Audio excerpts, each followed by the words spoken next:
Several years back, Dad got a few art lessons as a birthday gift. And once he finished his first masterpiece, he really went all out with the artist thing. He decided to grow his hair out long enough to put it in a ponytail. Now, I'm not saying I'm a fashionista, and I mean, he's not either. He wears dad clothes, but usually he is pretty clean cut. So his hippie hairstyle was not his typical dad behavior. My mom called it a cry for his youth. My siblings and I called it cray cray.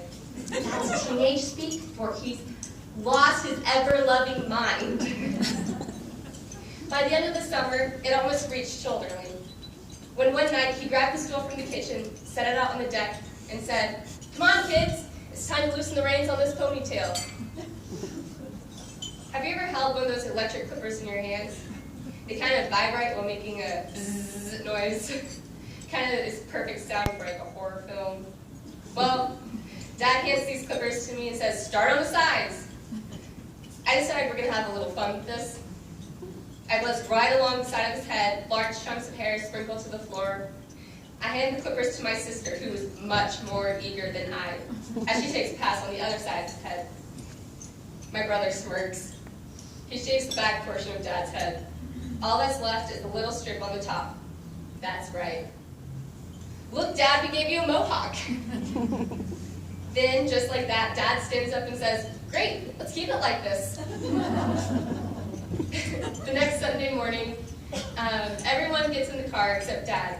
A few minutes later, he comes out the front door with his mohawk spiked up. Did I mention we're going to church? We sit down as a family, front center row. As the worship team comes on, the guitar player looks at Dad, laughs, and says, "Now that's bold." At this moment, my dad puts one arm around me, one arm around my sister, and beckons my brother to lean in. He says to us, "Kids, time will always feel short. You will forget days, weeks, even years, but you will always remember events. Fill your life with bold events." It was at this moment that I realized that my dad had not lost his ever-loving mind. Robert Frost says it best, "True freedom comes from being bold." My dad was free of the feeling of fleeting time because he was bold enough to create moments, memories, and unforgettable events. The next day, my dad checked into the hospital to begin high-dose chemotherapy for a relapse of non-Hodgkin's lymphoma. Time will always feel short, but I will find mine with bold events that will last forever. This, I believe.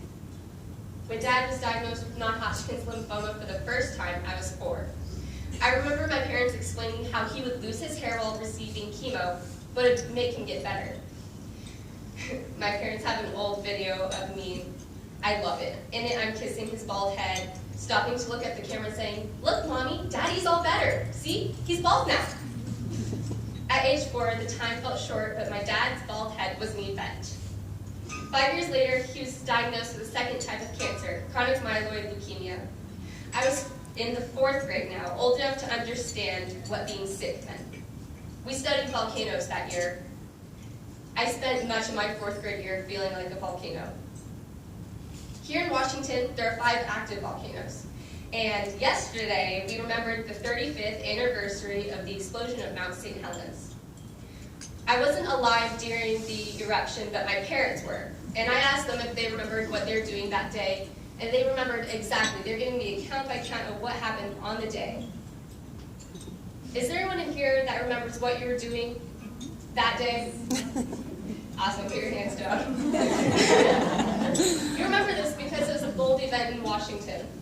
It wasn't just a simple moment in time. Time will always feel short, but bold moments will still last forever.